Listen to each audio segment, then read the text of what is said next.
মানুষ ও প্রাণীর মধ্যে সবচেয়ে বিশ্বস্ত হিসেবে বিবেচনা করা হয় কুকুরকে। এই প্রাণী সবসময় চায় তার মনিবের সঙ্গে থাকতে। যদি কেউ আক্রমণ করতে আসে তখনও মালিককে বাঁচাতেই সবার আগে ঝাঁপিয়ে পড়ে বিশ্বস্ত এই প্রাণী।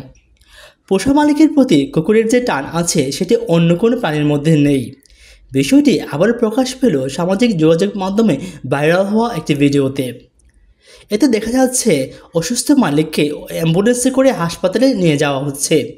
ওই সময় কুকুরটিও তার মালিককে ছাড়তে চায়নি।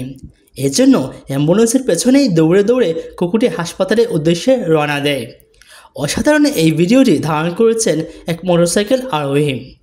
ভিডিওর শেষ দিকে দেখা যাচ্ছে কুকুরটিকে দেখতে পেয়ে চালক অ্যাম্বুলেন্স থামিয়ে এটিকে উঠতে দিচ্ছেন। এরপর কুকুরটি এক লাফে অ্যাম্বুলেন্সের ভেতরে ঢুকে পড়ে।